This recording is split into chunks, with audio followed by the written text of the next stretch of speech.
माननीय गृह मंत्री जी। मान्यवर, संविधान के अनुच्छेद 356(1) के अंतर्गत राष्ट्रपति महोदय द्वारा 13 फरवरी 2025 को जारी की गई उद्घोषणा का अनुमोदन करने का मैं प्रस्ताव लेकर सदन के सामने आया हूं।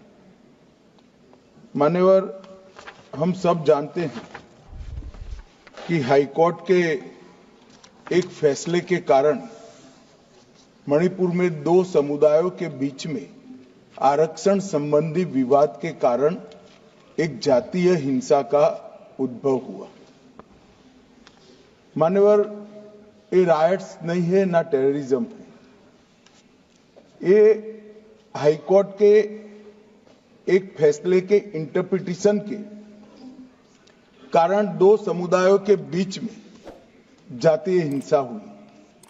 सभी सदस्यों ने इस पर काफी चिंता व्यक्त की है मान्यवर, और उन्होंने कहा कि भाई तुरंत शांति हो, पुनर्वास के लिए तुरंत प्रयास किए जाएं,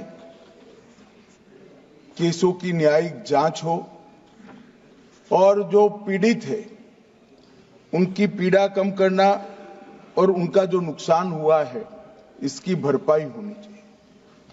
मान्यवर, दिसंबर, जनवरी, फरवरी और मार्च 4 महीने से वहां पर हिंसा नहीं है, और जहां तक कैंपों का सवाल है, पहले से ही इसके अंदर खाने पीने की व्यवस्थाएं, दवाइयां, मेडिकल सुविधाएं, ये सब सुनिश्चित कर लिया गया है।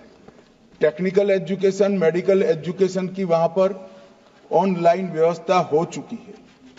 प्राइमरी एजुकेशन के लिए कैंपों के लिए अंदर ही वहां पर वर्ग लगाए गए हैं, जहां इनकी पढ़ने की सुविधा करने का प्रयास किया गया।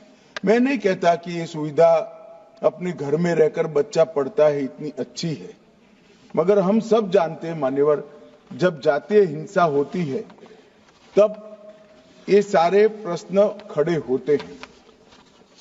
मुझे लगता है कि इसको पार्टी के साथ एकदम जोड़ना नहीं चाहिए। मैं इस तरह का जवाब भी देना नहीं चाहता सदन में कि आपके समय में इतनी हिंसा हुई थी, हमारे समय में इतनी हुई, आपके समय से हमारे समय में कम हुई है। हिंसा होनी ही नहीं चाहिए। इसमें इन प्रिंसिपल किसी की इस सदन में असहमति नहीं है, परंतु पिक्चर इसी तरह से खड़ा करने का प्रयास किया कि भाई भाजपा के शासन में ही जातीय हिंसा हुई है। मान्यवर, मैं 2-3 चीजों पर ध्यान आकर्षित करना चाहता हूं। पहले मैं सिर्फ मणिपुर की ही बात करूंगा। मणिपुर में 1993 में जातीय हिंसा हुई, नागा कुकी संघर्ष हुआ। 93 से 98 तक 5 साल तक चला, 750 मौतें हुई, और मान्यवर इसके अंदर छूट-फूट घटनाएं 1 दशक तक चलती रही। मैं ये नहीं कहता कि 1 दशक तक चली थी हमारा कम हुआ है, हम तो ऐसा मानते हैं हमारे समय में जरा भी नहीं होना चाहिए, मगर एक दुर्भाग्यपूर्ण फैसला आया और इसके कारण हिंसा बढ़ी। इसको तत्काल कंट्रोल कर दिया गया। जो 260 मौतें हुई है मान्यवर, इसमें से 80% पहले 1 महीने के अंदर ही हुई, 80%। बाकी सारी मौतें बाकी महीनों में होती गई। मान्यवर, कुकी पाइते संघर्ष हुआ 97-98 में, 50 से ज्यादा गांव नष्ट कर गए, 40,000 लोग विस्थापित हुए, 352 लोग मारे गए, सैकड़ों घायल हो गए, 5,000 घर जलाए गए। मतई पंगल संघर्ष हुआ 1993 में, उस वक्त 100 से ज्यादा मृत्यु हुई थी और 6 माह तक हिंसा चली। अब मैं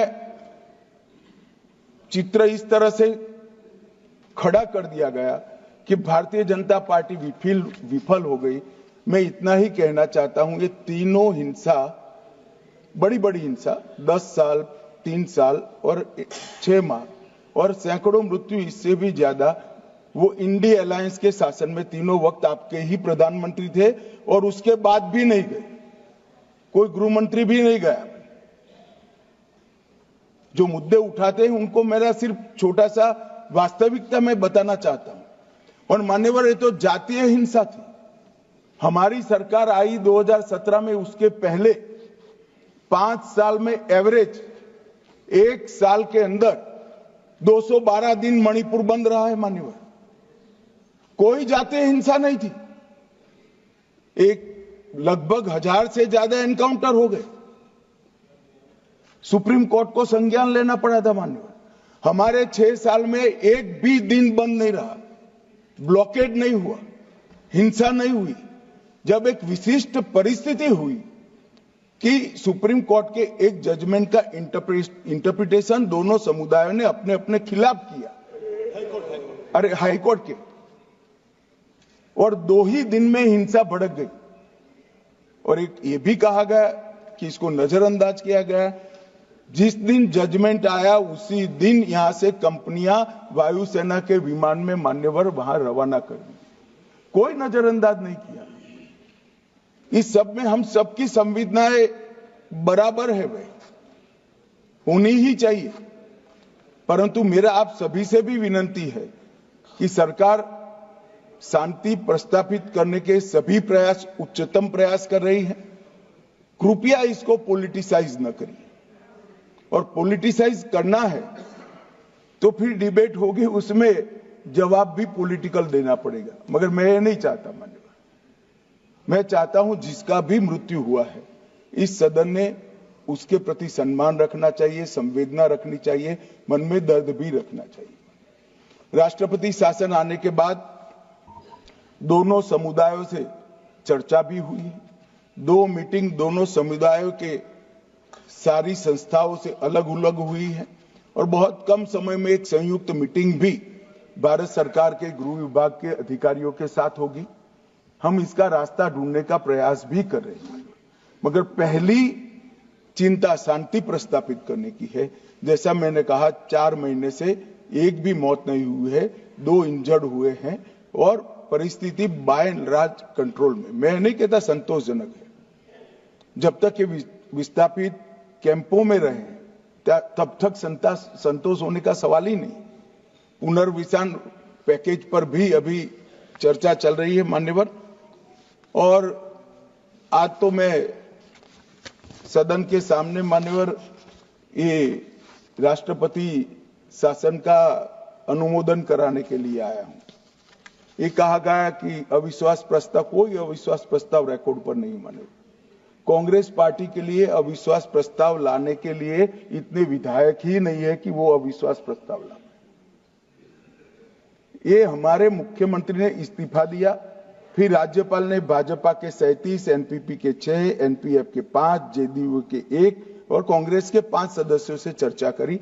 जब बहुमत सदस्यों ने कहा कि हम सरकार बनाने की स्थिति में नहीं है, तब राष्ट्रपति शासन की कैबिनेट ने अनुशंसा की, जिसको राष्ट्रपति महोदय ने स्वीकारा।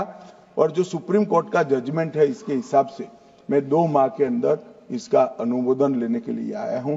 मेरा सदन के सभी सदस्यों से विनती है कि सरकार चाहती है कि जल्द से जल्द शांति हो, जल्द से जल्द पुनर्वसन हो और जो जख्म लगे हैं उस पर मरहम भी लगाया जाए। कृपया सभी दल एक मत होकर ये राष्ट्रपति शासन के निर्णय का अनुमोदन करें, ऐसा मैं आपके माध्यम से विनती करना चाहता हूं।